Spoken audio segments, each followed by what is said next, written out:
The Wii U. It's kind of a sad story, really. I remember back when it was first announced how excited I was and how excited all my friends were. And then some journalist who wasn't paying close attention at E3 started writing articles about how he was confused about what it was supposed to be. Was it an add-on to the Wii? Was it a whole new console? I mean, it's not like Nintendo said new controller for the Wii U and not new controller for the Wii, and that of course is where the trouble all began. But of course the trouble didn't just stop there. Eventually the system launched and it barely had any worthwhile games. The only two worthwhile games that were really present at launch were Nintendo Land and Zombie U, and I guess you can consider New Super Mario Bros. U as well, but I mean, it's just a Mario game. Of course, as I mentioned in my previous video, I was a huge Pikmin fan, so the thing that attracted me to the Wii U was finally being able to play Pikmin 3 after 9 years of waiting for the damn thing. And even then, Pikmin 3 wasn't really all that we hoped to be, so it still kind of felt like a disappointment, regardless. But what is the one thing everyone always seems to not realize is what drove the Wii U directly into the ground? Well, I think I know what it is, so that's what I'm going to do in this video. So, shut the hell up and listen.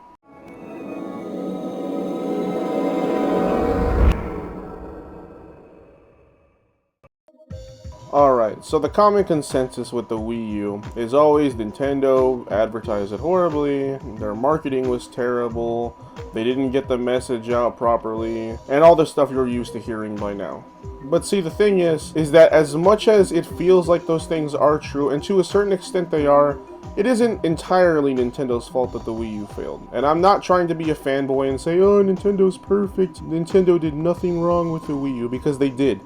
But what I'm saying is that there are other reasons that the Wii U failed, and I'm going to cover them because not only are these reasons that nobody pays attention to, but these are reasons that could easily strike again. And not just Nintendo, this could strike anybody, and it has already. What am I talking about here? I'm talking about the toxicity of the gaming community in general. What do I mean by that? Well, let's take a little trip back down memory lane. You remember when the Wii U first came out? You had people saying, oh, it's going to be an add-on to the Wii, or oh, it's going to be a new console. First off, if you've even heard of what the Wii U was back when it was first shown in 2011, I'm about 100% sure you were watching the E3 presentation. So how you got the impression that it was going to be an add-on to the Wii when they kept saying Wii U, new console, new controller for the Wii U, and not new controller for the Wii, I don't know where people got this notion that it was going to be an add-on. They made it very clear. It sounds more to me this was a mistake made by the common consumer. And in that regards, yes, Nintendo kind of screwed up on that part. Actually, no, they screwed up big time on that part. A lot of what happened with the Wii U could have been fixed if Nintendo would have made it more obvious to the general consumer, which is who they were hoping would buy the Wii U. But of course, toxicity in the gaming community in general struck again. When Nintendo finally started outputting commercials for the Wii U, people were like, oh, this commercial's terrible. That commercial's terrible. Nintendo finally sells a certain amount of units. When the Xbox One hit a few million sales, you would see an article saying, the Xbox One has hit a few million sales. When the Wii U hit that same number, Wii U has finally hit that amount of sales.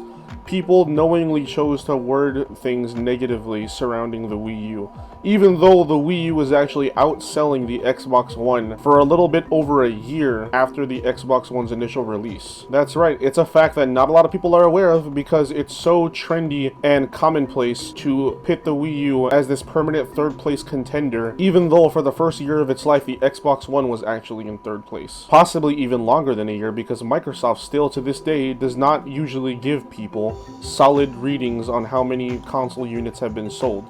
They just give us a general number that have been distributed. Going back to commercials, however, I distinctly remember one time I saw an article discussing the Wii U's commercials. Instead of saying Nintendo puts out commercials for Wii U, or even Nintendo finally puts out commercials for Wii U, they chose to word it as Nintendo's Wii U advertising campaign hits the panic button.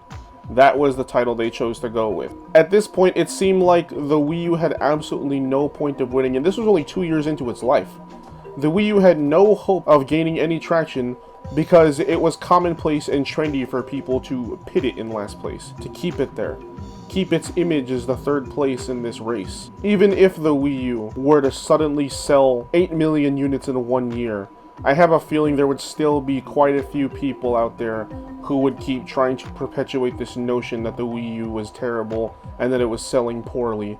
Because it just sticks in people's heads to keep thinking things like that. I mean, just look at people now who keep trying to perpetuate the notion that the PS4 has very little games, despite the fact that the PS4 now has quite a few games worthwhile. I still don't have one because most of those games don't excite me, but I acknowledge the fact that it has a good amount of games that are worth getting the system for. People also joke about the Xbox One's frame rate issues. These are issues that since have been solved in more recent games, but of course these were things that were present at launch and they're going to stick. This just goes to show that in addition to advertising, making an initial good impression is what will definitely help a console. And not just a console, products in general. This is something that can really help companies if they understand this. And going back to advertising, you want to know what's probably the biggest example of why advertising is very important? Splatoon. Splatoon, Nintendo advertised the crap out of. I remember they even had Splatoon advertisements at baseball games. I remember in the weeks prior and the weeks following Splatoon's release, my local Walmart, the entire video game section was decked out with Splatoon gear and Splatoon regalia everywhere. They even had 3DS stickers and Wii U GamePad decals that you could stick on to your devices. And they had inklings and little squids and the Splatoon logo. Nintendo went all out, and that game ended up selling, what was it, 4 million units worldwide? That in under a year, I believe. That was really good. Nintendo really should have treated every game of theirs like that. And, of course, there's also the problem that their games came out very, very long in between, and most of them that were promised to be launch titles ended up being delayed over a year after the system showed. But that's besides the point, because even if that was the case, if they would have just advertised their games a little better, this wouldn't have been a big problem. But with that being said, there is one massive problem that I think I'm one of the only people to ever bring up. I've searched high and low for other people to bring up this problem. To my knowledge, nobody has. My biggest complaint about the Wii U is the fact that the Wii U GamePad was not a gimmick. That's right, I know some of you right now are probably going, "What?" And that's understandable. I mean, it's become such a trendy thing, just like I said before, for people to just point fingers at everything Nintendo does and call it a gimmick, because it's just a buzzword at this point. It's not... You're not actually saying anything when you call something Nintendo makes a gimmick. I don't even think you understand what the meaning of that word is. A gimmick is a sales pitch idea that exists entirely to sell a specific product. I can name you an example of an actual gimmick Nintendo made. The Wii Zapper. It was made entirely to sell Link's crossbow training. That is a gimmick. The Wii Remotes are not gimmicks, they were the standard controllers for those consoles. Calling the Wii Remote a gimmick is about the same as calling the GameCube controller or the N64 controller a gimmick. I would have loved the Wii U GamePad to be a gimmick, trust me. Was it though? No, it wasn't. It was 100% required for the Wii U. And I'm not talking about just you needed it to play games. You needed it to practically do everything. In fact, here's a little story for you.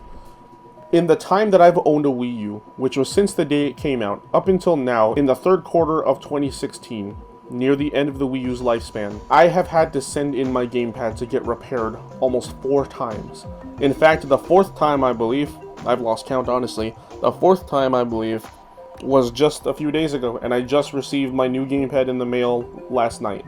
And it's brand new, it works and everything, I'm happy for that. But what I'm not happy for is the fact that not only do I have to pay $156 every time something happens to my GamePad, and I have to wait weeks to play my games because Nintendo doesn't sell these things because of how expensive they are. You can barely do anything on the Wii U without the GamePad. I can't even watch Netflix. There's no option to browse with a Wii Remote or with a Wii Pro controller. If you don't have a GamePad, the Wii U is just going to keep opening up a window prompting you to turn on the GamePad or to charge it. Even the Pikmin short movies that Miyamoto released back in November of 2014, you need the GamePad to watch those. Nintendo did a terrible job thinking ahead.